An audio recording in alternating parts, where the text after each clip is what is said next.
Welcome back, everybody. This is beautiful Becca, and I have two announcements. My children's book, The Almost Halloween Baby, is launching this week. So don't forget to go to becca-b.com. That is my official author website. And this is also available on, you can order this through Amazon.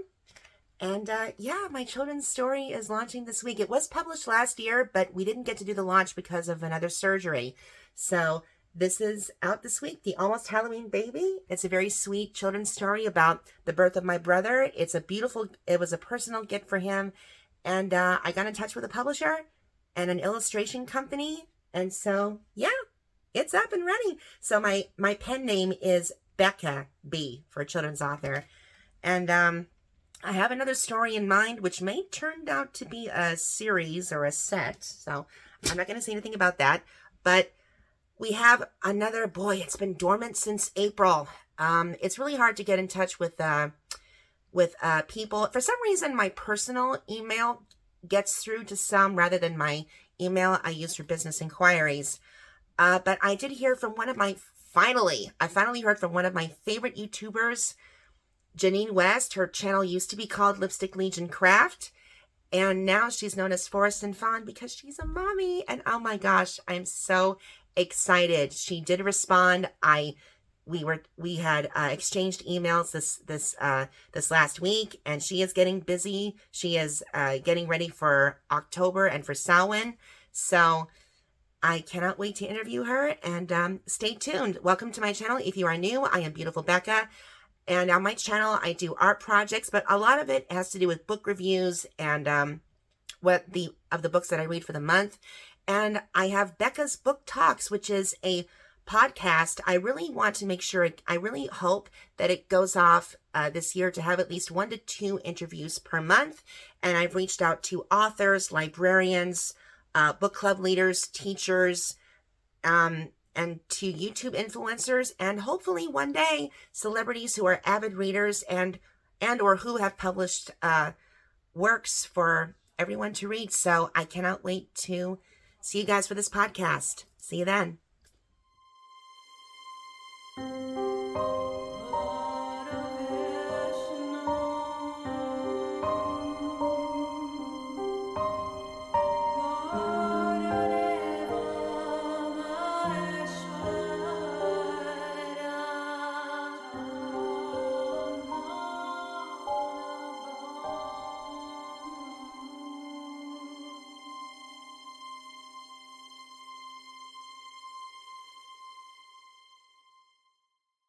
So, hi.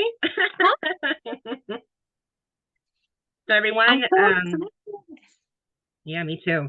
So everyone, for those of you who are new to my channel, I am Beautiful Becca, and I'm also doing Becca's Book Talks, where I try to get in touch with local authors, and now finally a YouTube influencer, one of my favorites.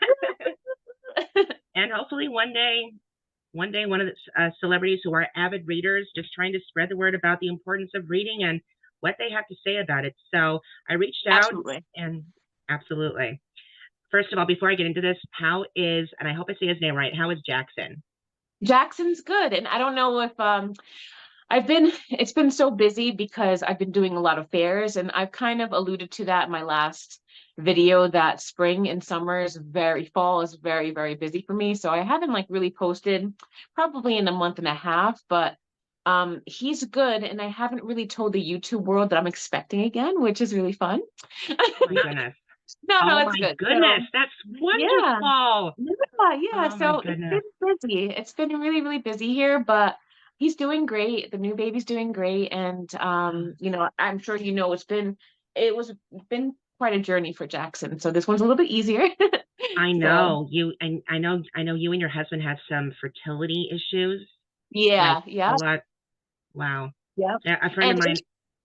Interestingly enough, through reading, it really guided me through that. So that's something maybe we could talk about, but interestingly enough. Absolutely. So why don't we get started? So did you get a chance to go over the questionnaire? Yes, I did. I have my notes. I'm all prepared. Some of them are really, really good. Some of them I'm was a kind of, I was stumped because I'm not, I guess, a typical reader. We can get into that, but Yeah. Go ahead, start with the first question. All right. So when you were growing up, so up to this point, what are the top 10 books that have influenced your life and in your profession, whether it be personal narratives or stories that have left a lasting impression on you, and why? Sure, sure. So when I say like I'm a different type of reader, it's like I'm a practitioner. So Right. a lot of people know us witches love books, but in my case in particular, ever since I was a child, I love books about learning.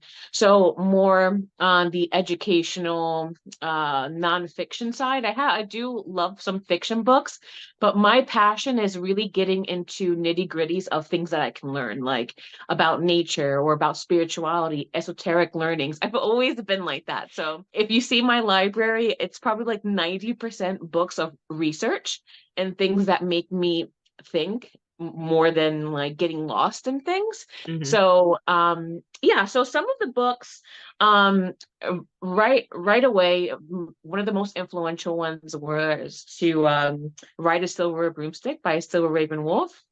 So that is like one of the, like in the 90s, early 90s, she came, or I saw it, and that was like a revolutionary book where like a lot of baby witches came from, you know, like in the 90s after watching Craft and Charmed, like Llewellyn Publishers came out, and that was one of the books. Really, really old book. If you are like a practicing witch for a while, you'll know exactly what book that is. So Okay. I'm sorry. What was the name of that title again? It's To Ride a Silver Broomstick.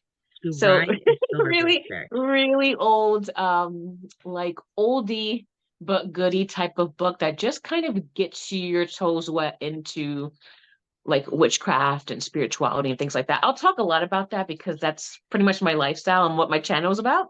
Yeah. Then I bought this book because this is like a ride or die.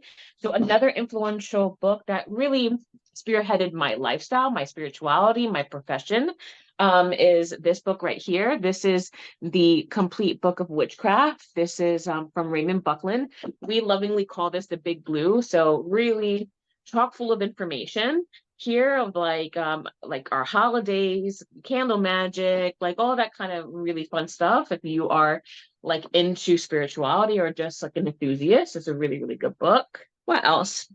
I have the Witch's Almanac. See, again, like these are all books that are like grabs, like they're forever reference material. Yeah. So this was from 2012. I've been collecting these since like before, like since I was like a teenager. So I have some that are older than this, but this kind of tells you like some lore. It keeps you on track with calendars and stuff like that. Really cool stuff.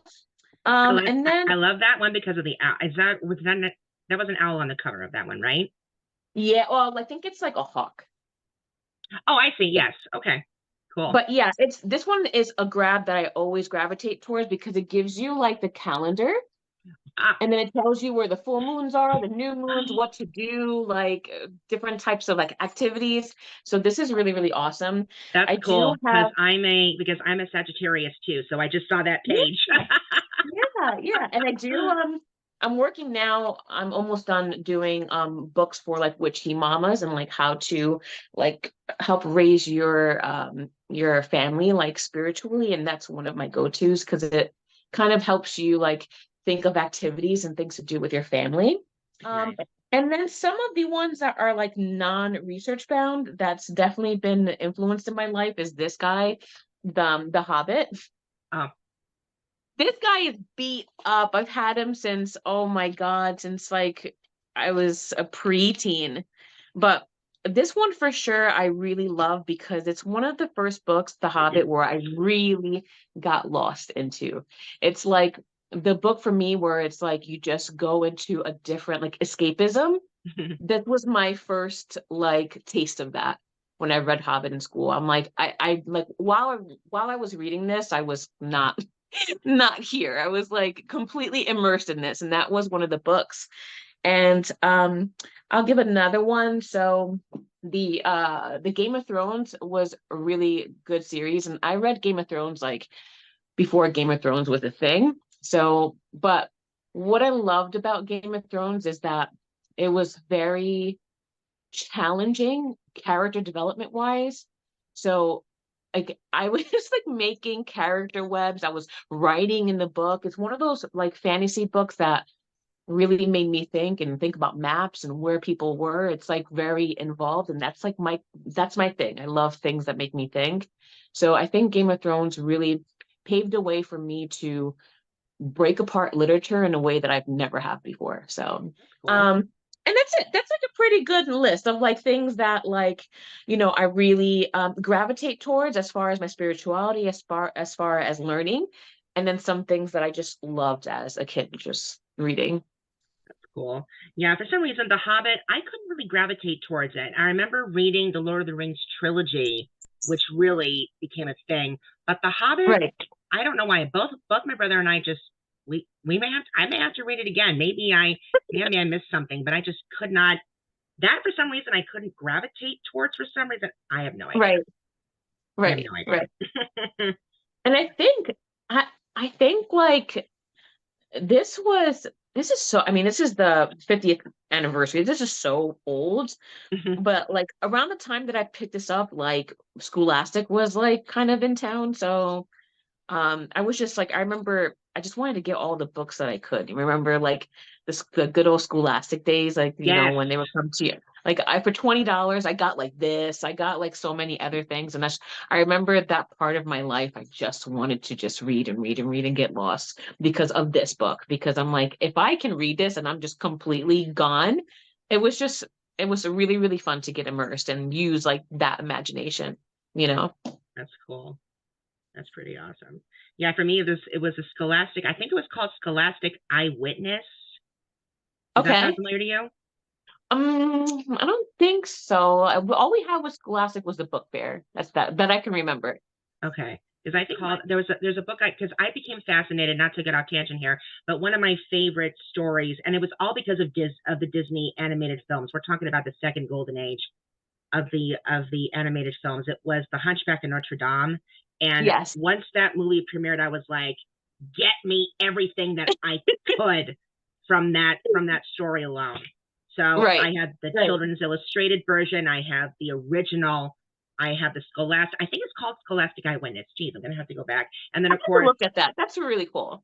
That's really but cool. my favorite Disney books are the Disney art of like the making of the films. Those are my go-tos. And The Hunchback, I think that book's going to be buried with me because it was so beautiful.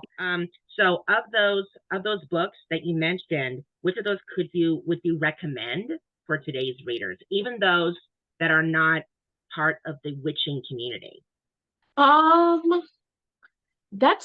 It's tough because even if you aren't part of, a practitioner's life, I really would suggest something like The Big Blue, Raymond Buckland, or anything that's spiritual, because these books open up floodgates for everything else, right? So like when they go, that's why I love, love, love these books, because research-bound books makes me think of other genres of literature and things like that.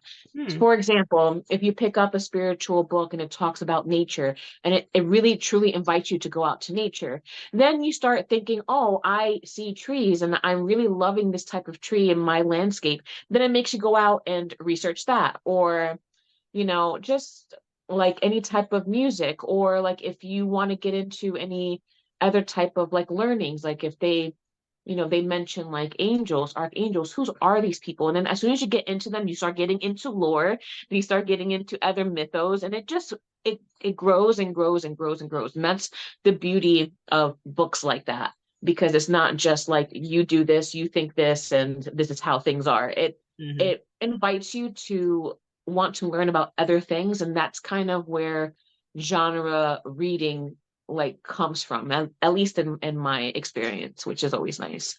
So The Big Blue, I would really suggest.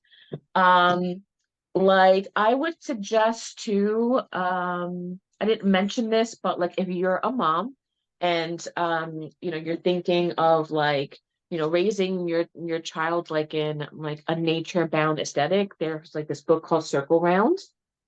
So again, this is raising children of like, going out and like identifying plants and music and, just like how to work with like different types of the year and the lore and stuff like that, like, Who's the Christmas and author? stuff. So Who's the author of that one?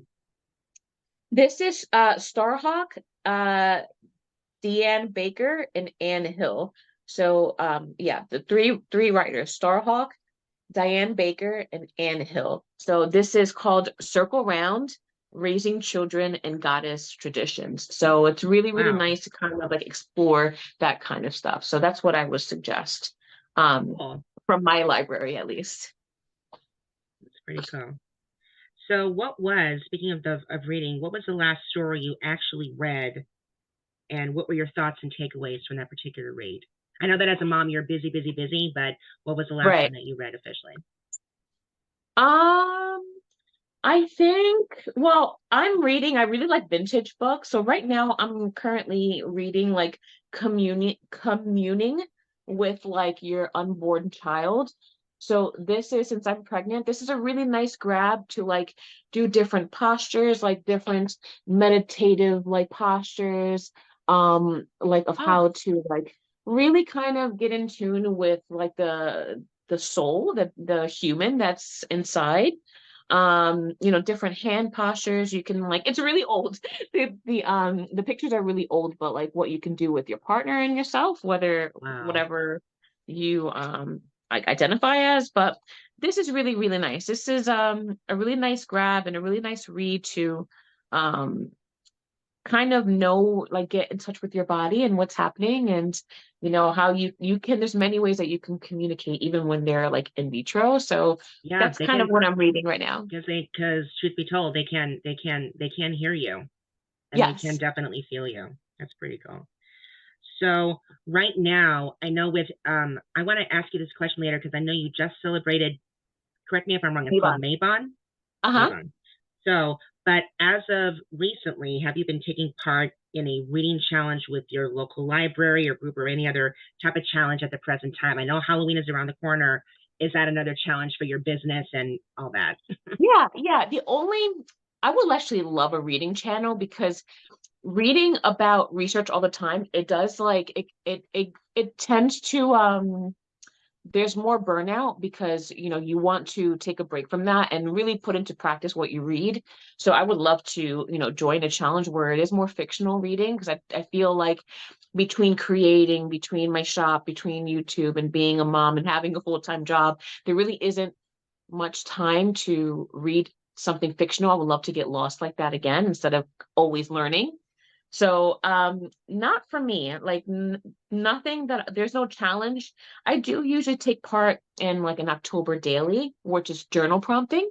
So it's somewhat, a little bit nice to be creative, but that's kind of like the only thing that I do in the fall time is like journal more and about like my thoughts and things like that. Maybe do a little bit of scrapbooking, but I would love to actually have or be part of like a reading type of challenge. I think that sounds fun. That's cool. Yeah, because on my channel, that's how my channel kind of took off, was because I was teaching. I taught for almost 6 years until my health took an unexpected turn for the worse about 2 years ago. But I was looking around because I'm trying to at the time I was trying to have my kids do some further outside reading resources, and I'm looking online, and I just happened to type in reading challenge, and the first one that came up was the PopSugar reading challenge. And that one, I know that there's Goodreads, there's a bunch of other reading challenges from like other bookstores, but the PopSugar one, just the name appealed to me so much. Right. So there's a book task for every week. So there's 52 weeks in a year, which is 52 books. So I think there's 40 or 42 regular book tasks, and then there's 10 or 12 advanced. And I was reading, and because of that, I found myself reading books that I never would have even considered reading at all. Right. And it's that's fun. kind of, yeah. That's So fun. this year, if you watch my channel, it's under the Reading Challenge 2023, and Thursdays through the page where I do a book review of the books that I read for the month, whether or not they're on that Reading Challenge book tasks or not. So how does a So challenge run? Is it like a challenge that you purely finish it, or it's like a couple chapters per day, or like what's the challenge? Like what exactly is the essence of the challenge? I think to me, I mean, I really don't know how they came up with it, but so like for instance, a challenge, like for instance, a book task, like one of the 52 book tasks is a book about an athlete or sport. So right Oh, it's a now, type of book. That's a yeah, it's a challenge. type. It's a type of book. And then Oh, you have, but then there were others like a book written by a BIPOC. So like book, what was it called? A book of a person of color or right, person who was on the right. ACE I spectrum. love that. I love that. Yeah, I've never heard of that. And then right. I love that. there was one I think the year before, and I believe I mentioned her in the book review prior. Nady, I really hope I get her name right. Nady Okorafor Mobachu. If you don't know that Mhm. name, did you watch Black Panther? Yes. She's responsible for that. Wow, that's really She cool. You have to shoot me these that info so I can follow up on it. That's really, really you cool. can see it on my channel. I can even well I sent Yeah, you. yeah. I think I sent you my current book recommendation list. Yes, One of her yes. one of her books is called Zara the Windseeker, and that task from I think about a year or two ago, before the pandemic hit, was a book about I think it was called a book on Afro future something subject. That's But cool. yeah, it's called Zara. Yeah. Yeah, it's I called love Zara the that. Windseeker. That's really Yeah. cool. I love challenges like that because again, like, as I am and I'm always trying to better myself, I really gravitate towards certain books, but that really gets you out of the comfort zone, Yeah. and like things that I'm interested in, but I just like again either don't have the time or like these are more important. So if I'm hmm trying to like create new content for something that I'm talking about, then I can like my efforts go there. But that's hmm really cool. I really love the idea of sticking to a specific genre of book so that way you don't have like you don't have a choice, you have a choice, but it's really like gets you going on different things that you wouldn't normally read like you mentioned. Yeah. So right now, I'm hoping to finish him in the next one or like 1 or 2 days. I'm reading about my favorite Olympian, Scott Hamilton, who won the gold medal in 1984. Right. So yeah, I'm reading about him right now. Um, and then I lost my train of thought. Oh yeah, so the PopSugar reading challenge, you don't necessarily have to complete the entire challenge, but that Right. I tried to complete this for almost the last 6 years, and I never Oh have. wow. And so this But at year, least you're in it. You're yeah, in it. That's the best. this year I'm determined because I've had all this time off to recover and just focus on health. This Right. has been a really last 2 years has been really bad. Yeah, but So that's inspiring though. I think you've inspired me to like really go out and just try it. I don't think I can like read a book in a month, but that's like depending on how big it is, that's yeah, pretty like ambitious, but yeah, I love that. yeah. So as a reader, and because you and I are both, and so many are into, we're looking into the current affairs of the day.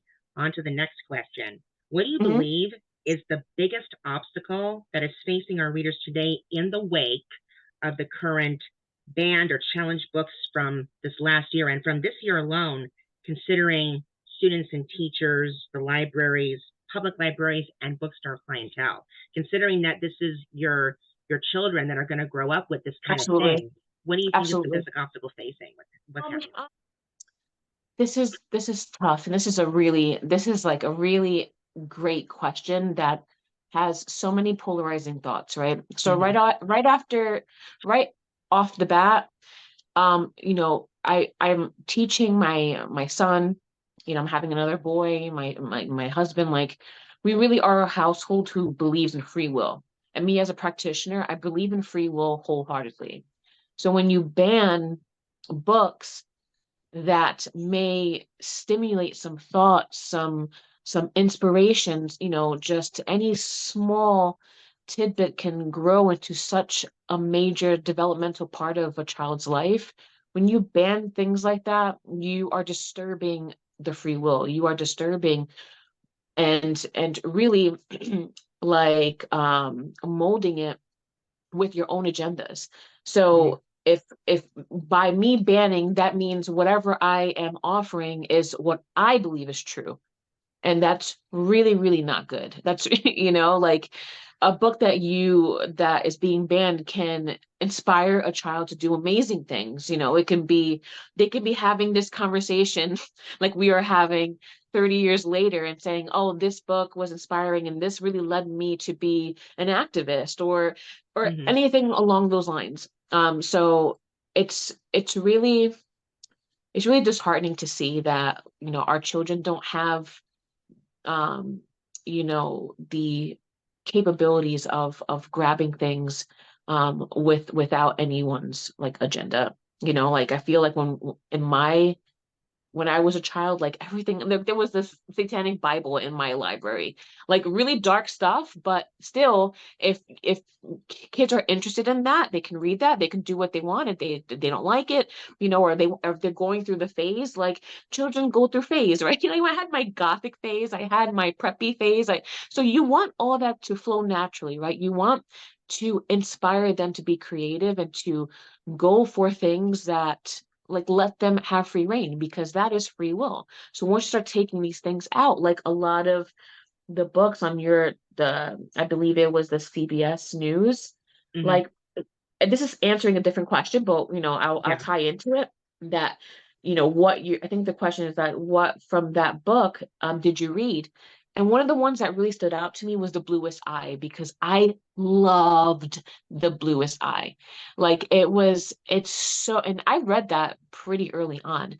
So, and that talks about racism, that talks about like incest, that talks about like molestation, but these are real things. And to me, our children, they are so much more enlightened than we are. Like at babies, they are the perfect being, right? They are completely enlightened, and then through time and experiences, we kind of get more introverted, right? So to me, reading that at a young age, it really opened up my eyes to be more compassionate, to understand what's happening outside my four walls. So when a book like that is banned, it's really a travesty. It's really, really tough. So when I saw that on the list, I'm like, I can't believe that. I mean, I know there's a lot of controversial issues, but it has to be said because this is what sparks family discussions. This is what sparks, it's just, we fail to see like outside of the box of what a book can offer to us besides just a written word. So but on the flip hand side of things, there's always like, but there are certain books that is just too mature for younger kids, like as far as like not gender and not like your preference, that's separate, but like I know Florida had banned a book, like there was like sexual positions and like actually photographing sexual positions. That's a little too early for like elementary, like, and you can argue that that's just life and this is how we create, but to me, the only drawback is that there's a maturity level too, right? So of certain things. But I think for the most part, like most of the banned books, like I have to agree that it's just a travesty to our literature history that they're banned from school. Yeah. A long-winded answer, sorry. It's okay, it's okay. So The Bluest Eye, correct me if I'm wrong, that was written by Toni Morrison, correct? Yes. Yeah. Okay, one book I have not read that one yet. I have so many books I need to read for this year, but that one I will definitely put in. Really, really, really, really good. And it's just that one really stood out to me because of what I was reading, and it spoke to me, like, and it touched me in a way that, like, I was raised in a great family, so I'm like, how this person's going through it, and it's talking about slavery, and you just get to get lost in someone else's kind of situation, which is what it's about, right? Yes, absolutely. So speaking of the reads, so was there ever a story or narrative that was a challenge for you to complete or to read through due to the content? Yes. Subject matter. A very easy question for me to answer. This was a book that was suggested by my aunt, and I think I was like in my late teens when I read it. Have you ever heard of A Boy Called It? Yes. Oh, Yes. that one was a page turner. I think I actually cried. I think that's the first book that I've actually literally cried, like sobbing tears onto the paper, Mm. because it's just a sad story of I believe there's the mother had Munchausen syndrome, and that's the syndrome where I believe that the abuse of a child is meant as like a nurturing thing. So you abuse a child and therefore they come to you and you feel better about it. I believe that's what that is. But it's a story of a boy that is just severely abused, and it's such a page turner. It's like it was really, really hard for me to get through. And this is again, I'm reading this pre pre my 20s, and I still found it impactful. So like that's just only like furthers my point is that, there's certain things that should have maturity level, but when you get to your teens, 15, 16, like these are great books to read. And it really focuses on empathy of a child and like how he was able to go through the struggles of being abused from a very, I think since he was born. And then and this is a true story. I've actually met him Oh, it is for a true book story. signings. Yeah, yes. What? And I've actually, done David Peltzer, and I've actually done a book signing with him, and he's done two other books. Like, so the first one is of him and his life with his mother literally mistreating him to the nines. Like that, I've never heard of a child abuse story as deep and hurtful and painful as the first book. A boy called it.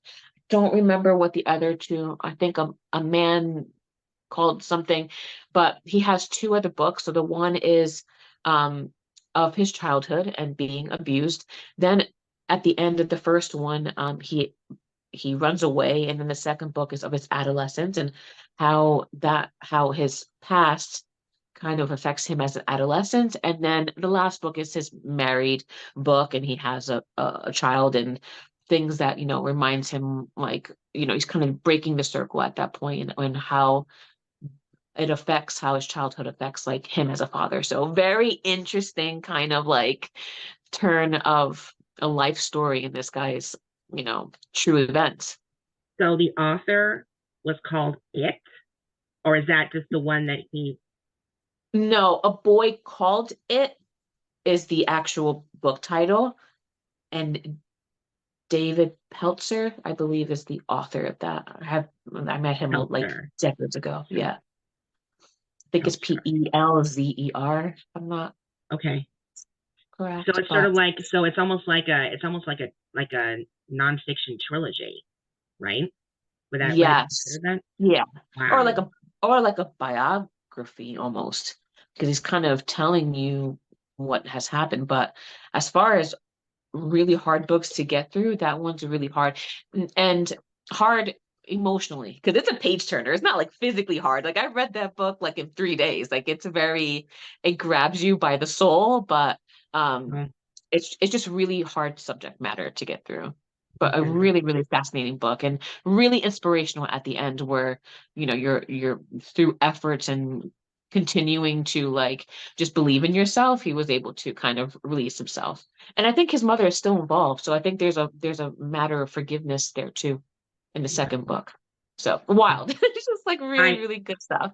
Yeah, I've heard of A Boy Called It. I don't believe I have that copy. The one I do have, and I'm not sure if it's by the same author, was called They Cage the Animals at Night. Does that sound familiar to you? No, maybe. I forgot what the third book is called. It's been so long because I just distinctly remember the first one and the second one. But no, that doesn't ring a bell. Okay. I need to get to that one then.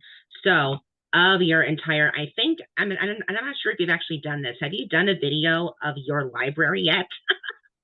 No, and that's a really, really good one, because I can separate it per like sections, like tarot and mythology and actual like religious workings, and then my nonfiction stuff. But that would be interesting.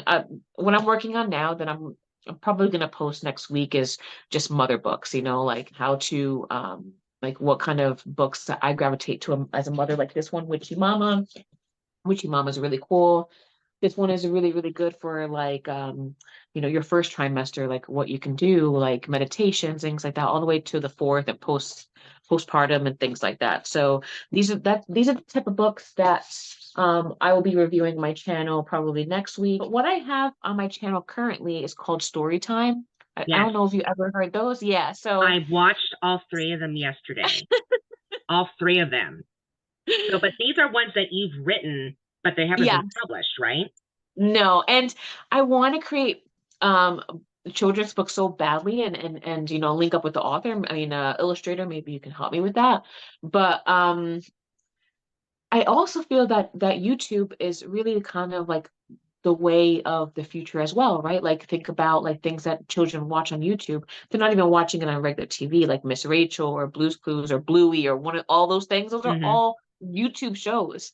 So having a book that lives on YouTube is also really, really cool. It's story time for me was really started for like to learn about the Sabbats, about our holidays, and to kind of put it on YouTube and kind of just like relax with your child or at bed, and they can, you know, it's on the internet, you know, it's not something that you read at bedtime, it's something that you listen to at bedtime. So that was kind of like the inspiration for story time, but I would still love to put it in a book. That would be fun. That's how I'll have to get into how my little children's story came into that. But I will get you. I do have a connection to children's.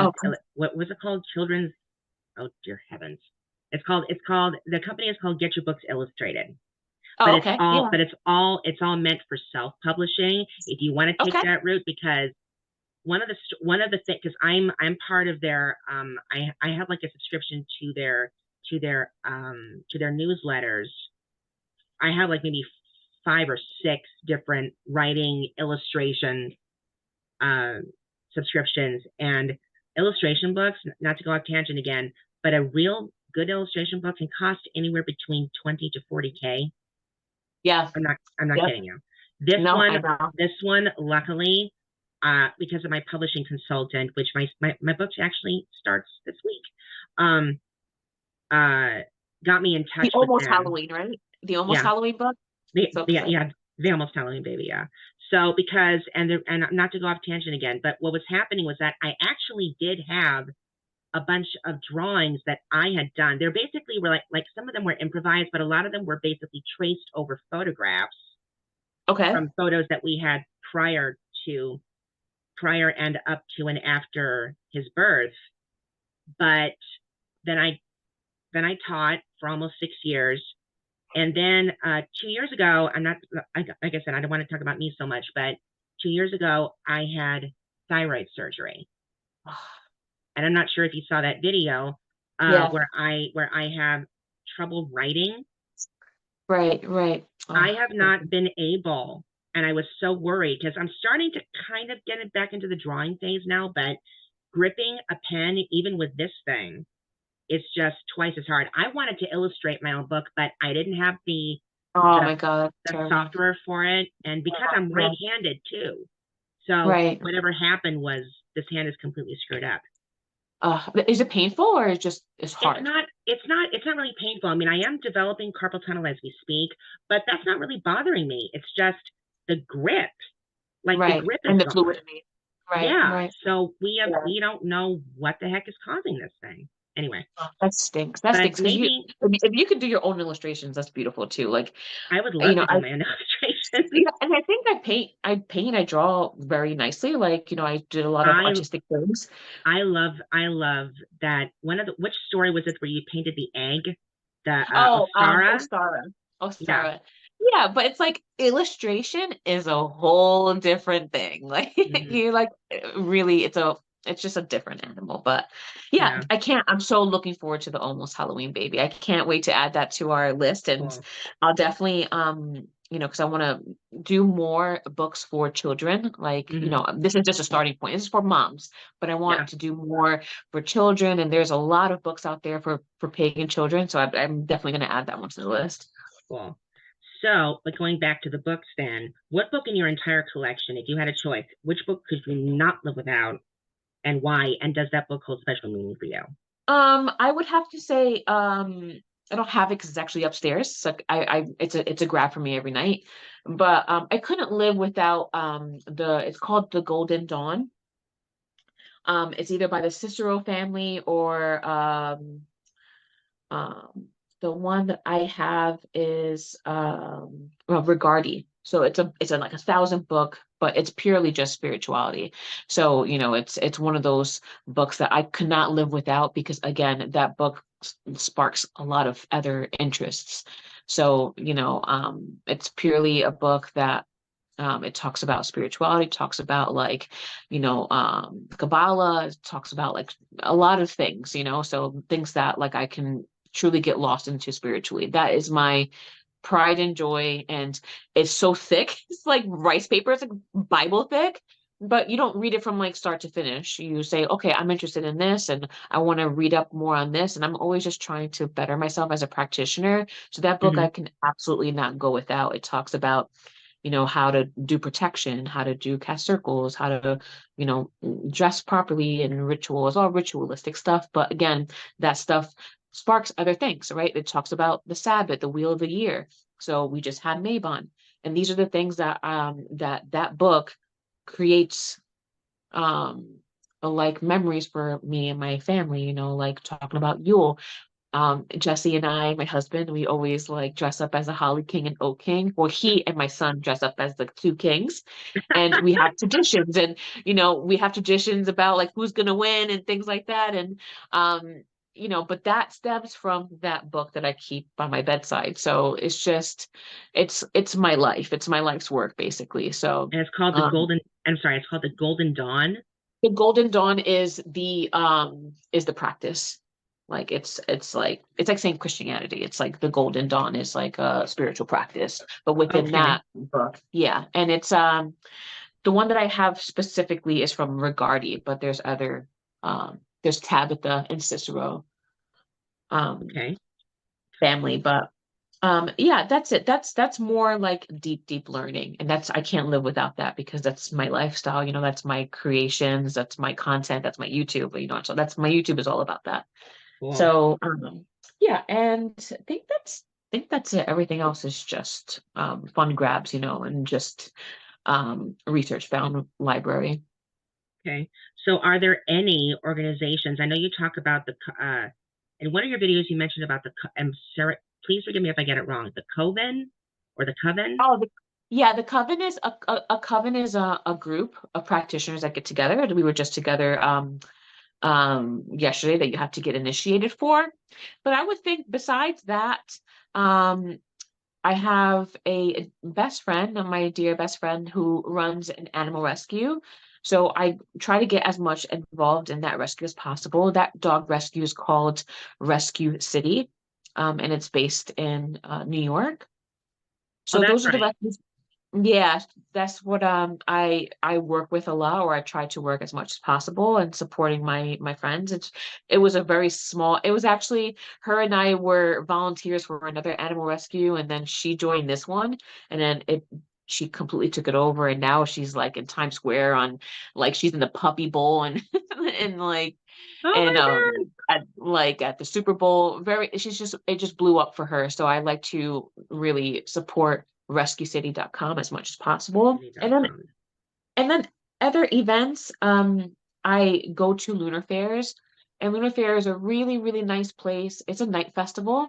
So anyone in the Pennsylvania, New York, New Jersey, Connecticut, any one of those like tri-state area little groups, there's a festival called Lunar Fair that I go to every new moon and full moon. And it's a night festival. So it's a very dreamy, it's a lot of lights, a lot of tents, very beautiful, and it's traveling. So at Lunar Fair, you get to meet authors, you get to meet practitioners and crafters and all these like, very eclectic shops there. So you can see me there and see the products that I make for my shop there in real life. And those two things is pretty much like what takes my time for the most part, besides everything else. That's cool. That's cool. Where are you from? I'm from California. Oh, so yeah, it's all the way on the other side. That's right. All the way on the other side. So are you based in New Jersey or Long Island, New York? Pennsylvania. Oh, Pennsylvania. I'm sorry. I thought you were. Okay, because I thought. I moved from New York. I moved from New York to Pennsylvania like 5 years ago. So it's probably, yeah. Oh, okay, okay. So that must have been around the time that you started your YouTube channel. Yes. Yeah. Yeah. Good Okay. memory. Yeah. And I So go back to my first video and I'm like, oh God, I was so awkward. I'm like, my name is Janine and this is what I like to do.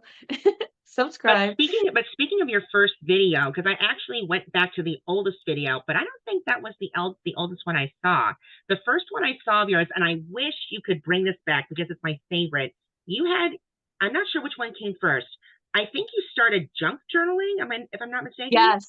Yes. I Yep. started making junk journaling for family friends of mine, and it's so therapeutic. I love it. So fun, But right? So fun. But one of your earliest videos, and I think I have that question on here. Where is it? Oh, yeah. I think it was your first Grimoire that you made. The Grimoire, yeah, that one I think went Grimoire. viral for me. There was like 1 million+ views on that one.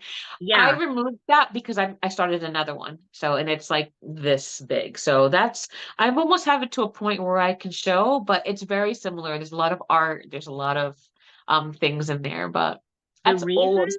The reason I love that one was, can you please tell me where did that, I think, it's not macrame, that moon or crescent ornamentation on the top of that spell binding of that grimoire?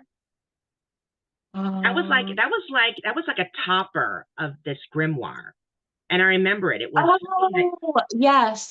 I think that's I think I think it's like some sort of hemp. It's not exactly macrame. I think it was like a hemp material. But it was The like, but it was, crescent. but it wasn't the shape of a crescent, and it had like rhinestones or jewelry on it. Do you still have that?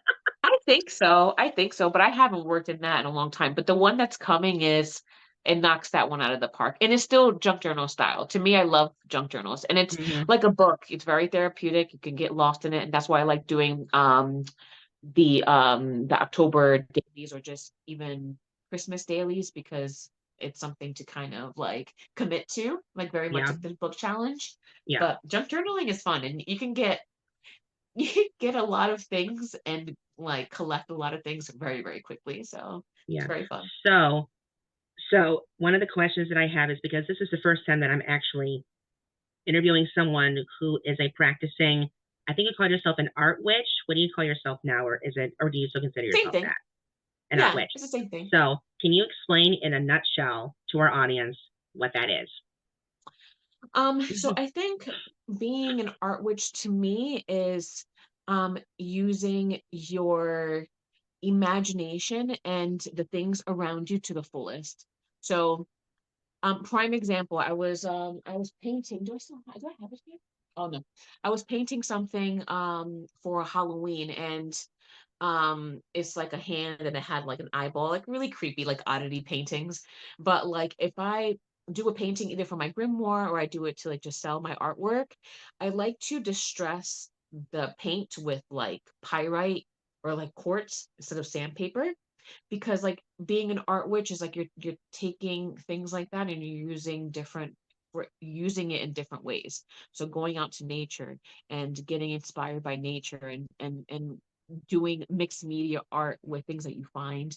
Junk journaling is a form of like my grimoire. And the reason why I love that initial video so much is because it inspired a lot of other people to get into junk journals, especially in their grimoire style, because of that very reason. They like the fact that they can have the artistic freedom to, incorporate into the practice or their everyday life. And that's like the essence of being an art witch. It's really grabbing things that inspire you and connecting them into your artwork. And but like when I distress with crystals, it really is the same effect as sandpaper, but there's an intention there. There is a little bit more special to it. So if I'm creating art that, I want to be successful, I'm doing artwork for my grimoire that I want to have prosperity, I'll take that pyrite and I'll distress it because there's a connection there. And that's kind of like where art witches. So the pyrite is a type of crystal, correct? Yeah, it's a gold like crystal. It looks like gold. It's like Okay. fool's gold. And you Yeah. just distress the pages like on the edges or like. Yeah, or right on the painting. So but do it with like crystals that can handle it, right? Like high in the Mosian scale, I believe it's called, like 10. So they're hard. It's like a diamond. Like Mhm. it's not gonna disturb the crystal. They can take it. So I love Okay. doing that. Or I think in the one video with the Ostara, when I was painting the eggs, I Mhm. grabbed the water from the snow for Oh, my oh, paint. I see what you're saying. Okay, so you're not Yeah, just using tap water, you're actually using stuff from nature to create that right. intention for that craft. Okay, Right. that makes sense. So you're taking things from outside and incorporating it in. That's the essence, in my opinion, of being an art witch. That And, is cool. kind of putting journaling, painting, Hmm. playing music, all of that's art. It doesn't have to be like painting. Right. You can do magic through instruments. That's still considered Yes. an art witch, or reading, still considered an art witch Hmm. to me. It's an art form. Yeah, I think it was because of watching those junk journals of yours that you introduced me to Tim Holtz, and now it's like I just want Tim Holtz galore. Just give it He's to me. good. He's He's good. A really little good. expensive, but good. Yeah, very. Yeah, especially those. I can never find the right clips. Those are just. It's either that or just use a regular paper clip. But anyway, um. So, but as an art witch, has witching been in your family for generations, or was this something Um, that took place? yeah, for sure. And it kind of stemmed from my grandmother, and I don't think my grandmother even knew, because she was like pretty much everyone from my family's from Puerto Rico, so they were doing a lot of island work. Like so that includes like Santeria, or like just brujeria. That's like including like, a lot of like um just island type of magic. So she would be doing concoctions and making things, but like in a way that was witchcraft, but she may not have known it. So in a lot of things that I've even gathered from her and put it into my generation. So I think like the older generations, my grandmother, great grandmother, they were practicing magic without really even knowing. They were just gathering home remedies and natural things to make you feel better, and healing and Yes. doing healing and prayers. That's all like natural. So that's kind of like how I like to think that I've got that natural pull from my lineage. But That's cool. So, but being a witch, so I wanted to ask you because I'm still kind of new Mhm. to understanding and having such great admiration and respect for this type of faith. Right. And so, but do you combine witching and Wicca and whatever religious thing that maybe your husband's name is Jesse, right? Yeah. So Jesse, So, you you there has to be like a discussion, because Jesse is almost a little bit like an atheist, so he's very like mm, science bound. But okay, when I was pregnant, we spoke about like what Jackson and any of our future children would be, and we decided it would be under the pagan religion. So he gets in. I like to.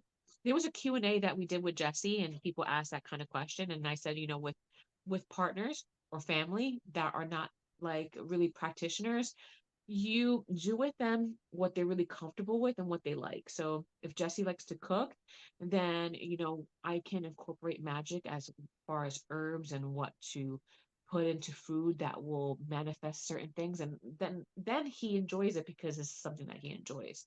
oh, I see So what you're. instead of, Okay, yeah, you put it into their their lifestyle and what they like, and it just becomes like a more enjoyable thing.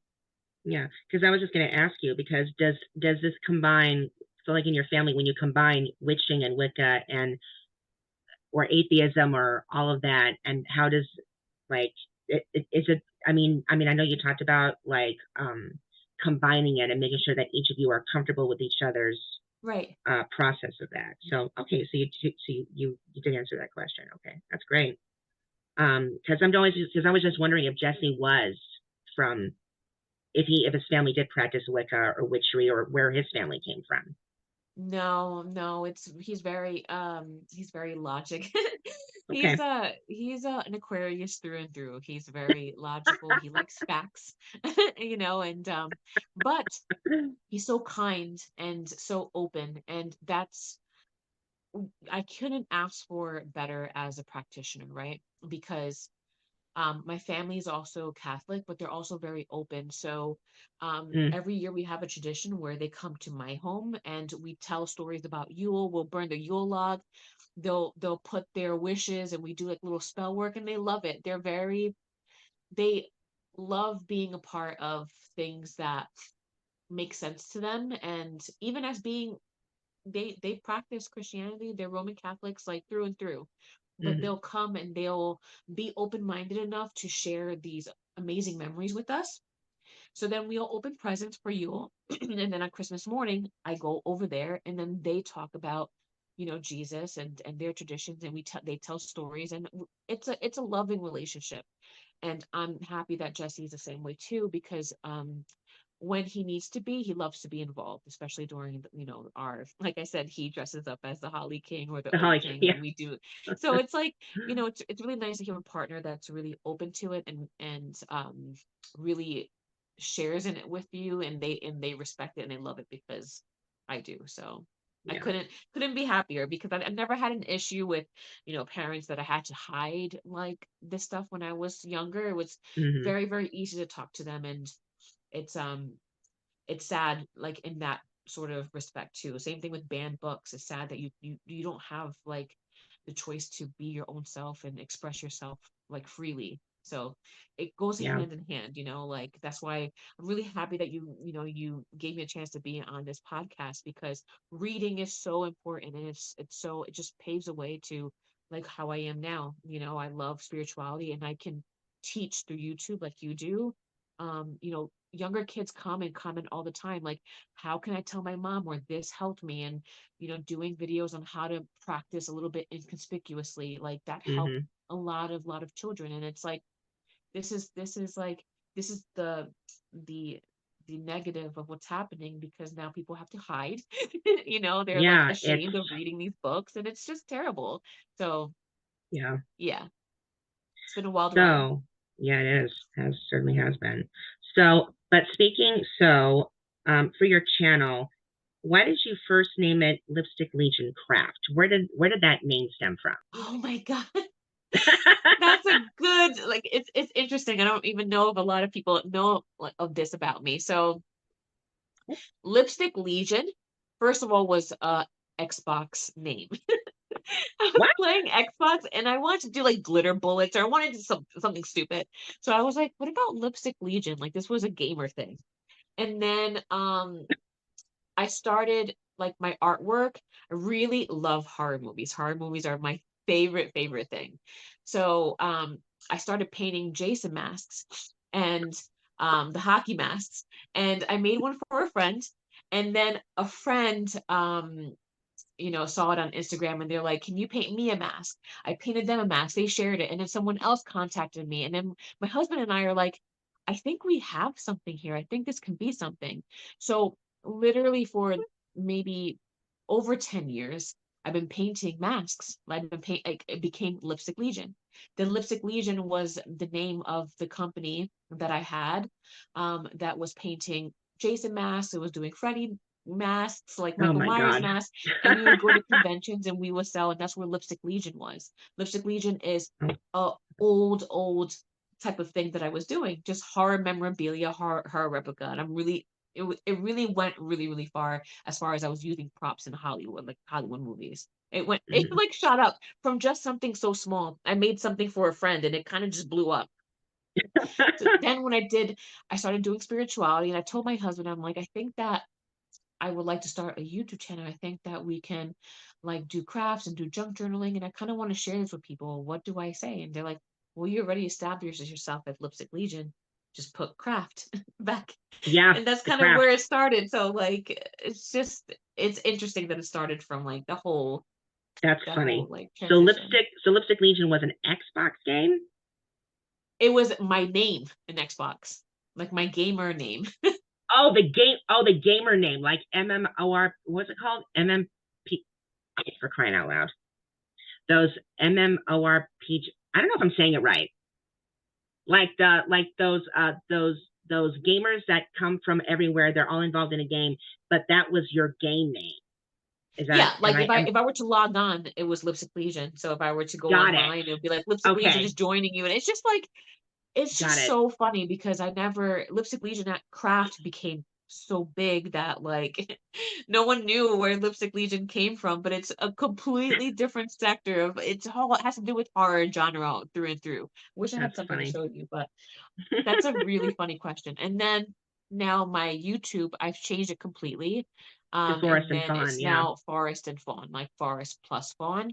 And that's because like I live in nature and fun fact, my family is 3 generations of earth signs. So my mom's a Capricorn, I'm a Taurus, and my son's a Virgo, all earth signs. So we love to be in nature, in forest. So forest. And then fawn was for my son, like he's a little deer and things like that. So I had a feeling. Now it makes sense. Now like I love my stuff makes sense to me, but it's funny. If you look up Lipstick Legion, you can see my my artwork for like the horror stuff, and it's really interesting. That's funny. So but speaking of your, which one should I start with first? So, not to do a whole lecture, but can you explain in a nutshell the goddess or the pagan goddess seasons, the celebrations, the wheel of the year, and their connections to witchery and Wicca? So as an example, you just celebrated Mabon. Is witchery considered Wicca, or is that like a different sect? Well, witchcraft is the craft. Okay. Anyone can practice. You can be a Catholic witch. I know many like Christian witches. Witchcraft is just if you like to do meditation, if you like to like blowing out candles, making a wish. That's a spell. Like that's the things that people do all the time. That is just been through generations and just history. Witchcraft is the craft of what you do. Wicca is the religious bound. So but so it's like saying witchcraft is the paper and your medium is Wicca. Like it's the religious part that you would get out of witchcraft. Got it. Yeah. Got it. But and then your question with the wheel of the year. Yeah. So like, how do you? So like, if for Wicca, for your practice, when does because I'm Jewish, so our Jewish year begins on Rosh Hashanah, which starts in September, and then it goes throughout the entire year. So next one is coming up is Yom Kippur, which is the Day of Atonement. We have I'm not sure when does it come in. I think Purim, which is like another type of Halloween. It's like a day of dress up and costumery. Yes, that's fun. So, and then in December, instead of Christmas, we have the 8 days of Hanukkah, which is the 8 days of the miracle of light. So, but for you, when does the wheel the wheel of the year, and do the goddess seasons evolve around that? If you were to explain it in like a nutshell. Great question. Our year starts at Halloween. So, Samhain, which is coming up, is the next one. Very exciting. Samhain, yeah. That kickstarts the wheel of the year. So then the eight Sabbats, which you mentioned, there's 3 story times in my YouTube. I'm trying to get all 8, so I'm almost there. But it starts with Samhain, which is very like Halloween like, and you can't really put a goddess to each one because there's a goddess in each one that is very different. So really quickly in a nutshell, so Samhain is really all about ancestral work. And when people say ancestral work, it's not just your ancestral work, it's ancestrals of the land. You can like who has built on this land that's inspiring. Then you can read literature on that. That's kind of what I meant before, is that like it starts to unravel like an onion. So once you start reading about like Sabbats, then you know Samhain. Oh, I live in Monroe County. I have a book actually that says, famous women, inspirational women of Monroe County. So I can read that, go visit landmarks, things like that, and really honor those things. That's what we do during Halloween time, is honoring people from the land, honoring people from your family. It's all about ancestral work. Then Yule is like very much like Christmas. So you do the Holly King, Oak King, and it's very much about hearth and home. Then you have Imbolc, which is in February. And then that's about like the ground starting to wake up, and then you know that you get like cow's milk and things like that. It's all about from the dark spring. to the light. Like Right, spring, kind of. right. Yes, Imbolc. just about. And then after Imbolc, you have Ostara, which is like Easter. So that's where the hair, that's where painting eggs. A lot of things that you would see in Christianity, they really do have pagan roots in it. So like painting eggs is a pagan thing, like the rabbit and the hare or things like that. Those are pagan traditions. And then after that, Ostara, you have Beltane, which is like really beautiful. It's my favorite. Beautiful spring where like you see maypoles and you see like children wrapping around like ribbon around the pole. That's that. Okay. It's all about like fertility and growth, right? Because we're in spring. And then after that, there is Litha, which is summer solstice. So that one is like a really nice time because the solstices is like when we have equal day and night. So after that, you get longer nights. So now it's like a longer day. So it starts to get lighter and lighter and lighter throughout the day. And then after Litha, then you start going into the harvest Sabbats. Like so Lammas is like all about bread and Candlemas, very like similar to Candlemas in Christianity. Mabon was the witches' Thanksgiving, the one that we just did. So there's a lot of food last night, a lot of food, a lot of laughs, a lot of, it's all about generosity and giving thanks. And then we finish it off with Samhain. So that's the wheel of the year. It's all different ways of living, different lores, different traditions. Lammas. Where have I heard? Wait a minute. Did you watch Lord of the Rings? Yeah, but I'm not like I can watch it 1,000 times and I still have so many questions. But I'm just wondering because in the book, in the trilogy, they mention Lammas bread. I'm wondering if Tolkien took the pagan celebration of Lammas and used that for, who was the one who had it? Galadriel, the Elven Queen. Yeah, I'm wondering if that had like a type of pagan root to that. That's interesting. I'm sure, because that's like the beginning of our harvest season. So Lammas is really, it's really but beautiful. But it's interesting how Mabon is the Thanksgiving prior to Samhain, whereas on the American holiday you have Halloween and then you have Thanksgiving that follows that. Yep. That's interesting. Yep. Cool. So, so let's see. So when it comes to your name is Janine, but you have a witch name, JC? Yeah, that's JC. J-A-C-Y. Yeah, and right? JC's Apothecary, which is what I've been working on now, which is kind of taking my time and I just cannot create content because I started making like candles and oils. I've been doing that ever since Brooklyn. I just finally like put a name to it. So I got a new Instagram for anyone who wants to show me love there. And I have a website called JC's Apothecary. And that's what I go to Lunar Fair with. So when you come to Lunar Fair, you'll see my shop, JC's Apothecary. And that's where I have spell candles, spell kits, like oils, candles, like jewelry that I make, all that kind of stuff. So that's really how did the name JC come to you? Was it something that you chose or was it your name at birth? How did that name came up? It's given to me. It was given to me by my Coven members. So I just took that name. Okay. A craft name is basically a name to differentiate yourself, like from magical practices and your normal stuff. So like if I'm with the Coven, they'll refer to me more as JC than Janine because I'm like it helps me like rein in my like thought process, and kind of like because I was doing some research last night, just very really that sometimes a witch name can come based on your life number through numerology. Yes. Did that ever come to you?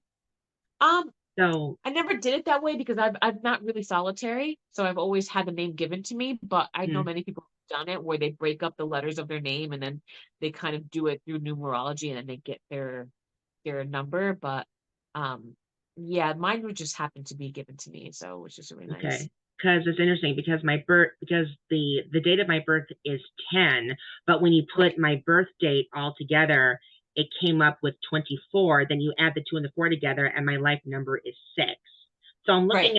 at the what is it, the numbers 1 through 9, and each one had letters to it. And then I'm looking at the number. I'm not sure if I was doing it right, but I'm looking at it going, well, okay, wait a second. Is it the letters that you just kind of?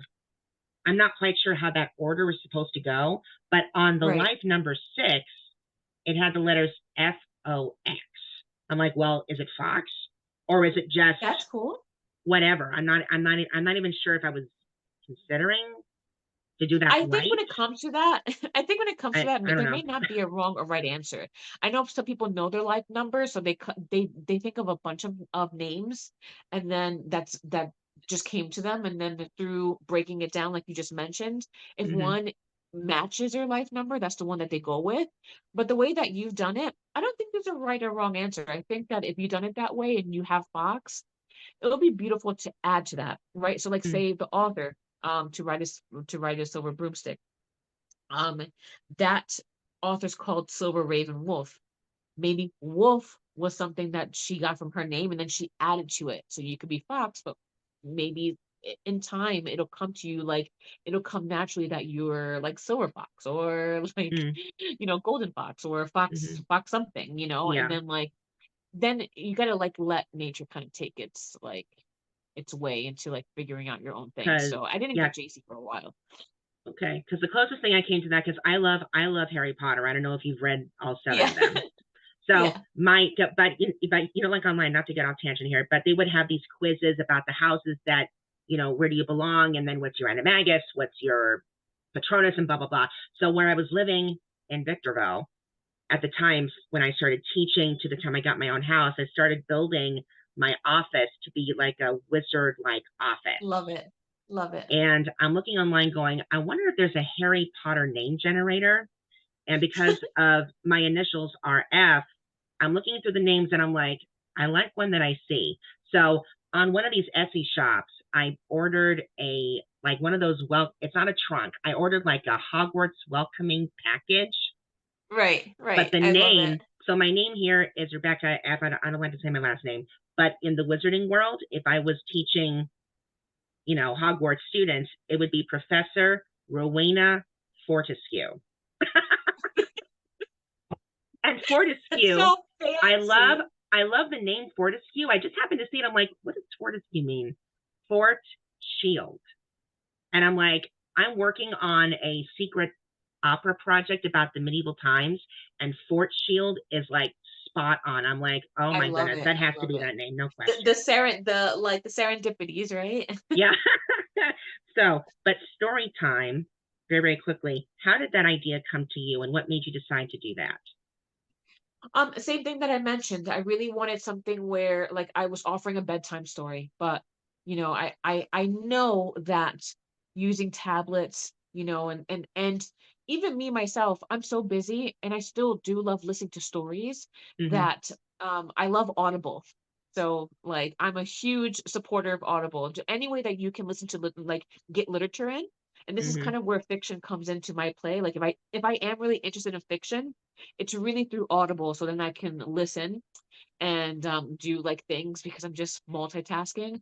But me loving Audible and me, understanding that for children, like YouTube and just the internet is the way to go. They love books too, but it's obviously like there's a big connection to the internet there. And I just had this idea of like mother and child, and then they had a tablet and they were just kind of just listening to my story because it's really meant to listen to and then to kind of get lost and get your own like creativity in your mind. It's like literally reading a book. When you read, you will have a story in your head that's going Yeah. on. Mm-hmm. So I It's purposely do the background of my video very plain. Like there's nothing really to it. Like I'm mm-hmm. painting eggs or I'm doing something. So that way you can leave it aside and you can just kind of lay down and listen. Yeah, just have your So imagination take off.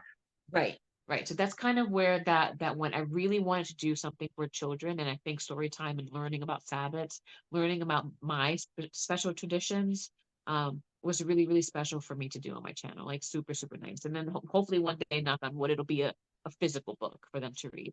I think that'd be cool because you said that there's 8 Sabbats. What if you were to make that into a set? That's what I'm saying. Like, I'm trying to get, like, that's like the main goal. So the next one, I missed Mabon, and then the next one I'll do is Samhain. So I'll do like a really cool spooky story, but that'll like be on Because YouTube I as was well. listening to them and all these images started coming into my head. I'm like, Yes. this would be so cool to illustrate. That'd be so cool to illustrate. And I'm hoping to get back into, I mean, you can see behind me, I have my art screen that I made in those videos. So before we go any further, I wanted to show you something. Thanks to your channel, I had to get this. I love that Oracle deck. So good. But I love the artist even more, Josephine Wall. And I thought I had her book here. I was going to show you. I don't know if you have that book of hers, but I love her work so much. And this is the Tarot. And I also have this one, the Chakra readers that I got from Over the Moon. I'm sorry. Look at you go. Over the Moon Wellness. Jeez. Sorry.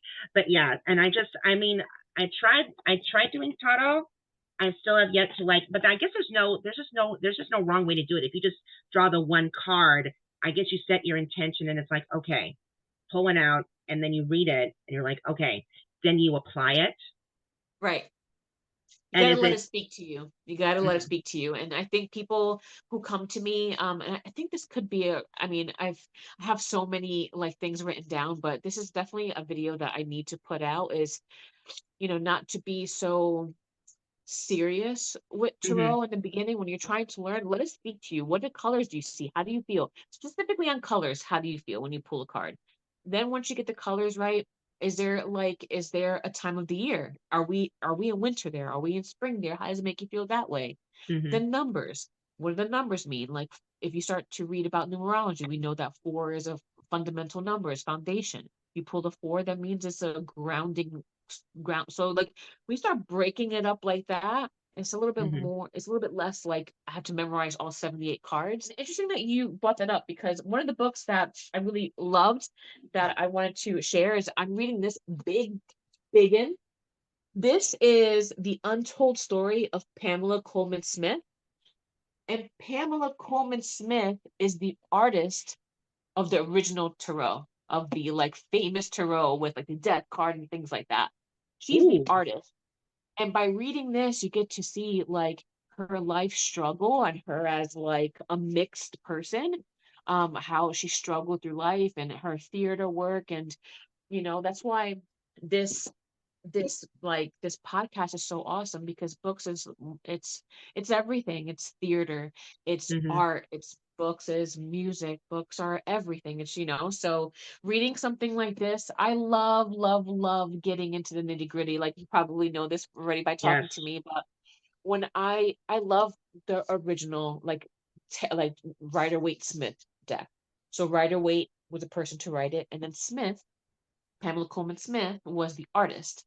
So even like her struggles and her artwork, and who is the person behind this iconic tarot deck, and then getting a book like this, you recognize this fool, right? The fool card.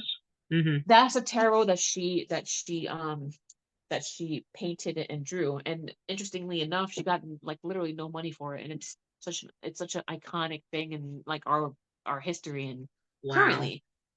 It's really so that's what I love about books too. I love that like tarot gets me to read about one person, and that one person's all about travels and where she's been, who she's met, what got her to meeting the people that she drew the tarot deck for. So really interesting stuff. That's cool. And last but not least, I could not do the hairspray. I actually had to use gloss varnish to keep mine put together. But I sent you this in an earlier email. Now I'm not sure what's going on with my email for some reason. You managed to read my personal one, but for some reason my business inquiry one for some reason is not going through sometimes, and I don't know why. But I did post this picture to you in like an earlier email. That's beautiful. That's way better than mine. That's beautiful. And this is a small. I have a bunch of the rose quartz. Because of you, I ended up getting crystals and trying to see like the manifestation and all that. So, but yeah. So I'm still getting through. I'm not sure what what's the, not to get off tangent and not to get too technical, but JC's Apothecary, what was the web host that you used for that? What was the what? The web host, or like the website, like is it WordPress, is it Wix, or is it just what the heck is it? Shopify. Oh, Shopify. Okay. Yeah, I'm doing mine through WordPress. I'm still trying to figure out, it was a nightmare I almost spent 2 hours trying to figure out what are the blocks? How do I add this and that? And unless you have the premium, there's not really good tutorials for the beginners that I found. But I do have some drawings on there that I want to give to my first 100 subscribers. These are the first 2. I don't know if you can see them. Oh, those are great. So these were some of the improvised drawings I was going to use for the book, but these will be for like a limited time. And then the other one, and I'm not sure if you've done this for Jackson, but I've done this for a couple of my cousin's children. I'm not going to do anything with wood, but I made personal plaques with their name, the date of their birth, the time they were born, and the day of the month of the week and all that. So what I want to do is, I'm still working on them, but I want to create like digital plaques. So like if you were almost born on Halloween, then you would get my version of the almost Halloween baby, the word Halloween or Hanukkah, Christmas. Those words would be illustrated. You can write your child's name underneath, and then you can add in, the date of their birth and when that was. Does that sound like a good idea to you? I love that. It's great. Anything that you use personal like that is just fantastic. It's beautiful. But yeah, you did a great job. Thank you. So when was Jack? So around the Wheel of Time, when was Jackson actually born? What was the goddess that he was born with? He's an August baby, so he's kind of like right in between. So Mabon right now, September, and was it Lisa? Yeah. No, Lammas. Lammas is the first one. So I wanted a fall baby so bad, and I'm like, just keep going until September, but he was born in August. But yeah, so he's right there in the fall. He's right there like when things are starting to like change a little bit, especially where I am. The leaves are starting to change already and stuff like that. So, but he was born within the harvest season of our Wheel of the Year, which is very cool. Okay, cool. And then the new one is Pisces, February. So I have oh my gosh, he's expected soon. Oh my goodness. Okay, but it's interesting how everyone in the family is named with a J. That's interesting. Yes, even this new one. It's like we don't mean to be like the Kardashians. It's just that we love our J names. So. Yeah. But anyway, this is what the book looks like. So cute. This one here, this is the one that was actually a mistake version, because I did notice a couple of typos. So I went back to my publisher. I'm like, let's get this fixed now. So the new one is on Amazon KDP. And I'm thinking about doing like if I can, I don't have the right microphone for it, but I want to do like an audio. Yes. And put this on Audible. I've yet to know the kinks from that. I'm telling you, Audible is fantastic. Audible really is so fantastic. Or just like podcasts like yours, it's so good to just put it on, listen, and stay busy. Cool.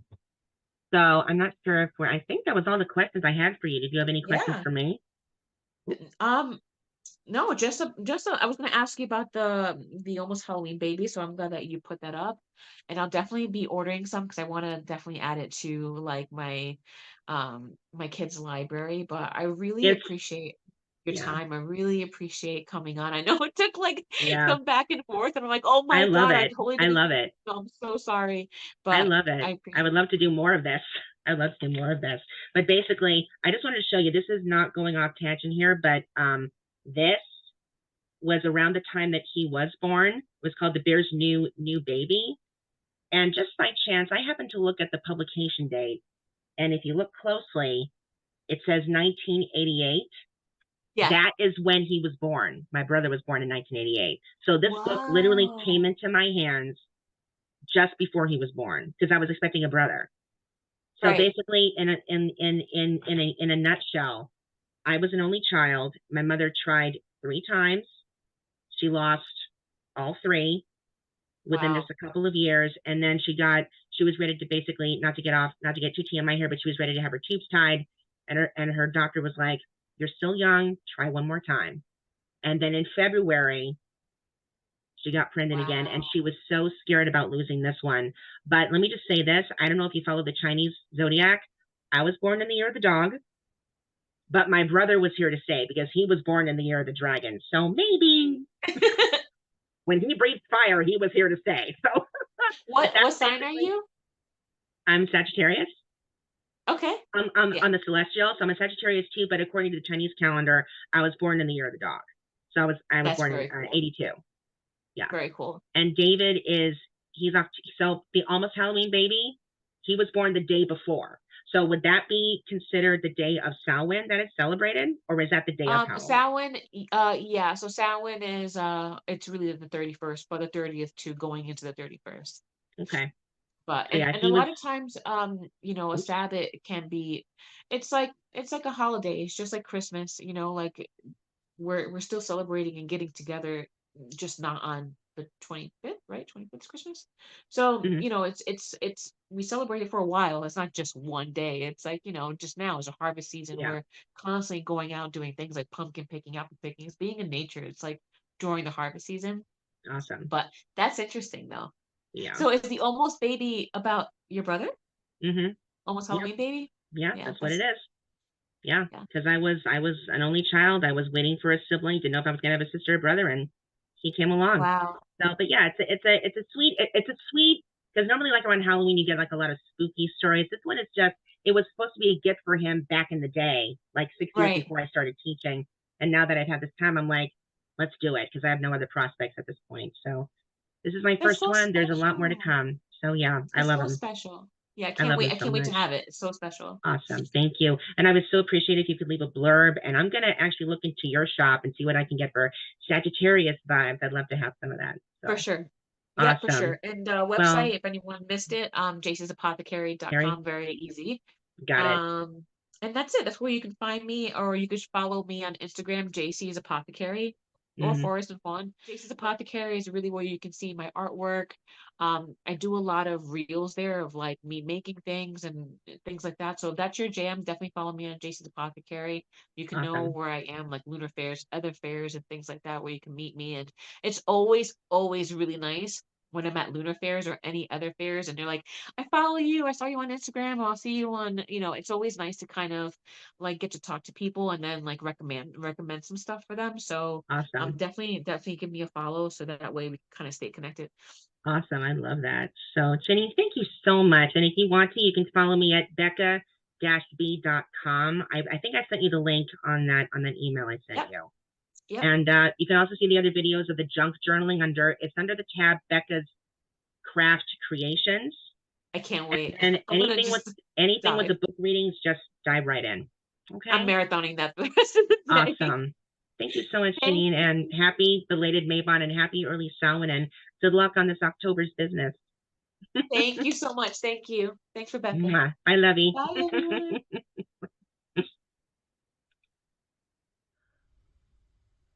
I loved today's interview with the wonderful Janine. Oh my gosh, Janine, thank you. And I congratulations. I cannot believe. Wow. Happy tears. But yeah. It's interesting how she was saying, again, her message, banning books, books that can stimulate a child's life, and she's all about building her family on free will. Banning books that can stimulate a child's life and their future is disturbing their free will to really to be able to help them to understand our world even more. So she is right up there with that. But it was interesting to learning about the wheel of the year, and how Wicca is the religion, the witchcraft is the craft or the practice. Very much like a Judaism, and how we practice you know, that we say the blessing over the candles, and that we have special cleansing of our homes for certain times of the year. I'm not that religious, but it's such a wonderful, I love being open to other faiths and their practices. And I think it's because, thanks to Harry Potter, that's another one. But I did mention that other books that are around this great time, towards the Halloween season, if you're a teacher, Arthur Miller's The Crucible is right up there. Another book for further reading that I absolutely love is Catherine Howe's The Physic Book of Deliverance Dane. I'm trying to think. Alex Haro, whom I also wrote to. I'm going to write to her again. She wrote a book that was really surprising to me. I actually love this book. It's called The Once and Future Witches. Go check that one out. And check out JC's Apothecary. I will have the link listed below. And you can also check out my official author site at becca-b.com. I'm still working on a few kinks, but for those of you who saw my little drawings, those were original drawings I was going to have for the book, but because of what happened with my hand, I wasn't able to add it. So now I get to have those as digital freebies. I have yet to still learn how to add those freebies to a landing page on my site. So if you are interested, come check them out.